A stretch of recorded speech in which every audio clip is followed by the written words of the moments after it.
নমস্কার। এখন সকাল চ্যানেলের পক্ষে সবাইকে স্বাগত। আজ এক সিএ সম্পর্কে গুরুত্বপূর্ণ প্রতিবেদন নিয়ে এলাম। সেটি সবার দেখা উচিত, কারণ অনেকে প্রশ্ন করেছিলেন আমার ভিডিওর কমেন্টে যে কে নাগরিকত্ব পেয়েছে একটু দেখান না দাদা। আপনি তো সিএ নিয়ে এত ভিডিও করছেন, এত খবর দিচ্ছেন, তাহলে সিএ তে কে নাগরিকত্ব পেয়েছে একটু দেখাবেন। আজ সেই সুযোগ এসেছে, সেই সুযোগ হাতছাড়া করব না। সবাইকে দেখাবো কে নাগরিকত্ব পেয়েছে, এমন একজনকে সামনে হাজির করব যে নাগরিকত্ব পেয়েছেন। অবশ্যই জানতে হলে, দেখতে হলে অবশ্যই ভিডিওটি শেষ পর্যন্ত দেখবেন। দেখুন, এই যে ভদ্রলোক দেখছেন, ছবিটা দেখে নিন। ইনি সদ্য ভারতীয় নাগরিকত্ব পেয়েছেন সিএ তে আবেদন করে। দেখুন কি খবর লেখা হয়েছে ওনাকে নিয়ে। সিএ তে আবেদন করে ভারতীয় হলেন বাংলাদেশের প্রাক্তন ডাককর্মী, দিলেন মতুয়াদের বার্তা। সংশয়ী তৃণমূল, তবুও তৃণমূলের সংশয় দূর হয় না। বুঝতে পারছেন? তাহলে ইনি নাগরিকত্ব পেয়েছেন। কি ছিলেন? বাংলাদেশের প্রাক্তন ডাককর্মী, তিনি ভারতীয় নাগরিক হয়ে গেলেন সিএ তে আবেদন করে। দেখুন কি বলা হচ্ছে, 2009 সালে বাংলাদেশ থেকে এসে এ বাংলার উত্তর 24 পরগনা জেলায় চলে এসেছিলেন প্রমথ রঞ্জন বিশ্বাস। বাগদার হেলাঞ্চার বইচিডাঙ্গাতে স্থায়ীভাবে বসবাস শুরু করেন তিনি। তাহলে বইচিডাঙ্গাতে বসবাস করছেন, বাগদায়, উত্তর 24 পরগনা জেলার বাগদাতে। কি বলা হচ্ছে, সিএ বা নাগরিকত্ব সংশোধনী আইনের মাধ্যমে ভারতীয় নাগরিকত্ব পেলেন বাংলাদেশের প্রাক্তন ডাককর্মী। মঙ্গলবার নাগরিকত্বের শংসাপত্র হাতে নিয়ে বর্তমানে উত্তর 24 পরগনার হেলাঞ্চার বাসিন্দা প্রমথ রঞ্জন বিশ্বাস বলেন, গুজবে কান দেবেন না। যদিও বাংলায় বিধানসভা ভোটের আগে প্রমথের নাগরিকত্ব প্রাপ্তিকে সন্দেহ প্রকাশ করেন শাসক দল তৃণমূল। কারণ তৃণমূলের সন্দেহ আর দূর হচ্ছে না, কারণ এগুলো হচ্ছে রাজনৈতিক সন্দেহ। তারা যে বারবার বলছে যে সিএ তে আবেদন করলে আপনার জেল অনিবার্য, ডিটেনশন ক্যাম্পে নিয়ে যাবে আপনাদের, সিএ তে আবেদন করবেন না। কারণ তারা তো চান না যে বাংলাদেশি কোনো হিন্দু ভারতের নাগরিকত্ব পান। তাদের মূল টার্গেট যে আমাদের কাছে আসবে, আমাদের কাছে এসে বলবে একটু ভোট করে দিন, একটু আধার কার্ড করে দিন, একটু রেশন কার্ড করে দিন, আমরা সেই সুযোগে লুটে পুটে নিতে পারবো এই বাংলাদেশের সংখ্যালঘুদের কাছ থেকে। সেই একটা পরিকল্পনা। তাই তাদের সংশয় এখনো দূর হচ্ছে না।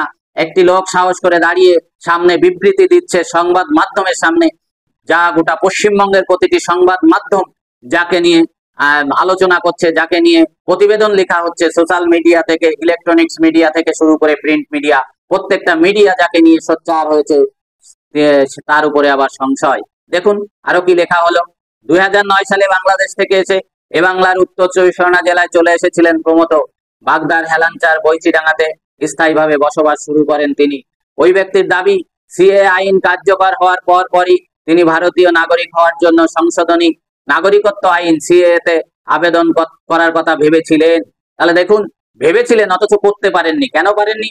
ওই একই ভয়। চারিদিকে যে ইথার তুলে দেওয়া হয়েছে, ইথারে যে হাওয়া তুলে দেওয়া হয়েছে, নাগরিকত্ব আইনে আবেদন করলে, ওই সিএ তে আবেদন করলে নাগরিকত্ব বাতিল হবে, সমস্ত সরকারি যে যে সুবিধা পাওয়া যায় সেগুলো বাতিল হয়ে যাবে। নাগরিকত্ব আইনে আবেদন করলে আপনার প্রমাণ হয়ে গেল আপনি ভারতীয় নাগরিক নন, আপনার সমস্ত সমস্ত সুযোগ সুবিধা বন্ধ হয়ে যাবে। তাই এই ব্যক্তিও দ্বিধায় ছিলেন, কিন্তু শেষমেশ 2025 সালের এপ্রিলে ভারতীয় নাগরিকত্বের জন্য আবেদন করেন। প্রশাসনিক স্তরে যাবতীয় নথিপত্র যাচাই হওয়ার পর নাগরিকত্বের শংসাপত্র হাতে পেয়েছেন ওই প্রাক্তন ডাককর্মী। স্বাভাবিকভাবে খুশি ওই প্রৌঢ়া বলেন, এখন আর কেউ আমাকে ভারত থেকে বিতাড়িত করতে পারবে না। আমি ভারতীয় নাগরিক, ভারত সরকার সেই স্বীকৃতি দিয়েছে। ভয় না পেয়ে সকল মতুয়াকে নাগরিকত্বের জন্য আবেদনের বার্তা দিয়েছেন সদ্য নাগরিকত্বর প্রশংসাপত্র পাওয়া মতুয়া সম্প্রদায়ের ওই প্রতিনিধি। তিনি বলেন, সিএ নিয়ে মতুয়াদের ভুল বোঝানো হচ্ছে। আমি কারো কথায় কান না দিয়ে সিএ তে আবেদন করে কোনো রকম হয়রানি ছাড়া সার্টিফিকেট পেয়েছি।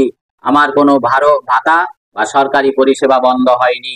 তাহলে বুঝতে পারছেন, এই ভদ্রলোকের ভাতা বা সরকারি পরিষেবা কোনোটাই বন্ধ হয়নি, অথচ মাঝখান দিয়ে তিনি ভারতীয় নাগরিক হয়ে গেলেন। এই জন্যে আপনারা দেখবেন, যদি আপনাদের কোনো ভয়ভীতি না থাকে, আপনারা অবশ্যই সিএ তে আবেদন করুন, নাগরিকত্ব নিন। ভারতীয় বাংলাদেশি সংখ্যালঘু যারা ধর্মীয় অত্যাচারের পরে এদেশে এসেছেন, তাদের অবশ্যই ভারতীয় নাগরিকত্ব নেওয়া উচিত।